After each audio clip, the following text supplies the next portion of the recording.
इस आधुनिक इंफ्रास्ट्रक्चर से दुनिया में भारत की छवि मजबूत हुई है। इन्वेस्टर्स का भारत के प्रति भरोसा बढ़ा है, उपयोग को बल मिला है और नए रोजगार का निर्माण हो रहा है। मेरी सरकार देश के हर हिस्से को हाईवे, एक्सप्रेसवे से कनेक्ट करने के लिए मिशन मोड में काम कर रही है। पीएम गति शक्ति नेशनल मास्टर प्लान के द्वारा परियोजना पर पूरा करने की गति तेज हुई है।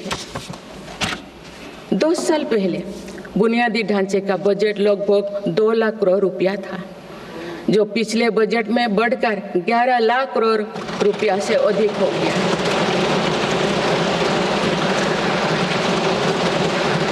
पिछले 1 दशक के काम को आगे ले जाते हुए पिछले 6 महीने में मेरी सरकार ने भविष्य के इंफ्रास्ट्रक्चर में रिकॉर्ड निवेश किया है।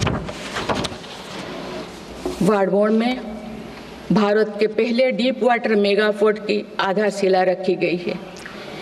76,000 करोड़ की लागत से बनने वाला ये पोर्ट विश्व के शीर्ष 10 पोर्ट में से एक है। मुझे बताते हुए खुशी हो रही है कि उधमपुर श्रीनगर बारामूला रेल लिंक परियोजना पूरी हो गई है और अब देश कश्मीर से कन्याकुमारी तक रेलवे लाइन से जुड़ जाएगा। इस महत्वाकांक्षी परियोजना के तहत चेनाब ब्रिज का निर्माण हुआ है, जो विश्व का सबसे ऊंचा रेल ब्रिज है। साथ ही आंधी ब्रिज देश का पहला रेल केबल ब्रिज बना है।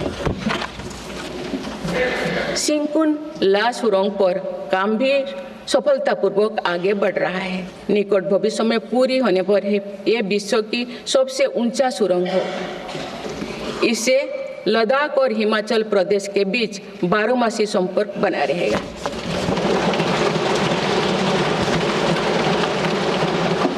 भारत का एविएशन सेक्टर तेजी से विकास कर रहा है।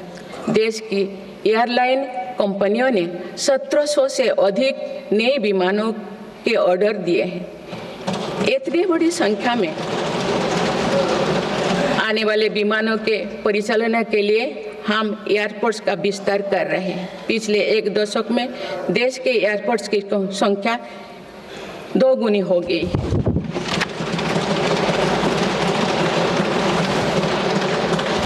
माननीय सदस्यगण, विकसित भारत को गति देने के लिए हमारे शहरों को फ्यूचर रेडी बनाना आवश्यक है।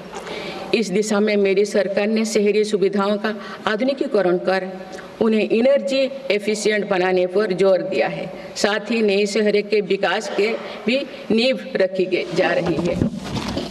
मेरी सरकार ने लगभग 28,000 करोड़ रुपया के निवेश से देश भर में 12 इंडस्ट्रियल नोड और शहरों के पास 100 औद्योगिक पार्क बनाने का भी निर्णय लिया है।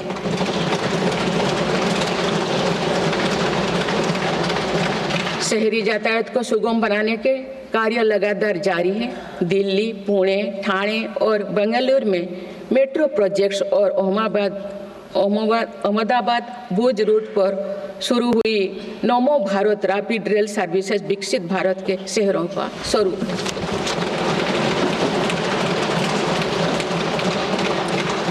कुछ सप्ताह पूर्व ही दिल्ली में रिठारा नौरेला कुंडली कॉरिडोर का काम शुरू हुआ है, जो दिल्ली मेट्रो नेटवर्क के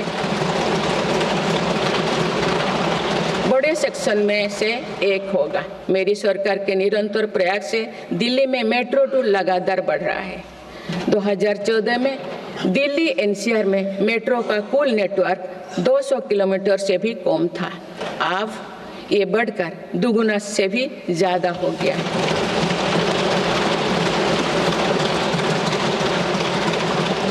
आज मुझे ये बताते हुए बेहद प्रसन्नता हो रही है कि भारत का मेट्रो नेटवर्क अब 1000 किलोमीटर के माइलस्टोन को पार कर चुका है।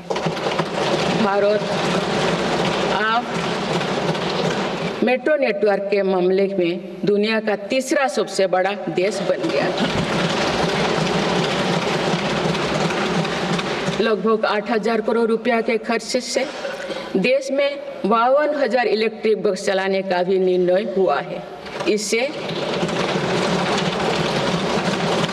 शहरी इलाका में सुगम और स्वच्छ यातायात की सुविधा मिलेगी और अनेक लोगों को रोजगार भी मिलेगा। आसान कनेक्टिविटी और अर्बन टूरिज्म को बढ़ावा देने के लिए देश में 15 रोपवे प्रोजेक्ट्स की योजना पर भी काम हो रहा है। माननीय सदस्यगण, मेरी सरकार बहुआयामी एवं समरस सर्वस्पर्शी विकास की नीतियों पर काम करती आई है। इसीलिए मेरी सरकार ने जितना बल फिजिकल इंफ्रास्ट्रक्चर पर दिया है, उतने ही सौगन प्रयास सोशल इंफ्रास्ट्रक्चर क्रांति के लिए भी किए हैं। समाज के हर वर्ग तक सस्ती, सुलभ और गुणवत्तापूर्ण स्वास्थ्य सेवाएं पहुंचे, ये मेरी सरकार की प्राथमिकता है। अस्पताल, इलाज और सेवा की व्यवस्था के कारण एक सामान्य परिवार में स्वास्थ्य पर होने वाला खर्च निरंतर कम हो रहा है। देश में नागरिकों तक बेहतर स्वास्थ्य सेवाएं पहुंचाने के लिए 1,75,000 आयुष्मान आरोग्य मंदिर बने हैं।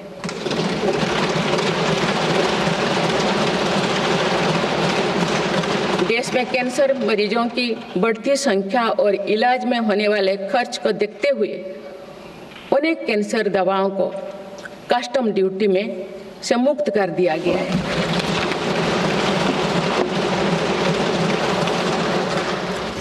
सर्वाइकल कैंसर के लिए अब तक लगभग 9 करोड़ महिलाओं की स्क्रीनिंग की जा चुकी है। मेरी सरकार के प्रयास से दिमागी बुखार से लड़ने में देश को काफ़ी सफलता मिली है।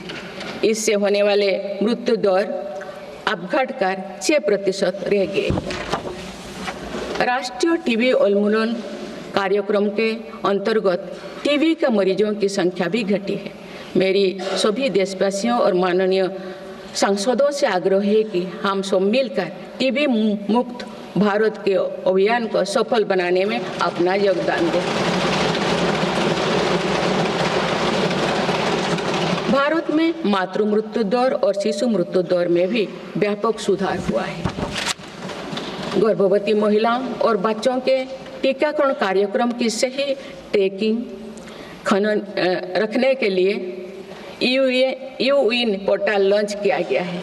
इस पोर्टल पर अब तक लगभग 30 करोड़ वैक्सीन खुराक दर्ज हो चुका है। टेलीमेडिसिन के माध्यम से 30 करोड़ से अधिक टेली कंसल्टेशन से नागरिकों को स्वास्थ्य लाभ मिला है।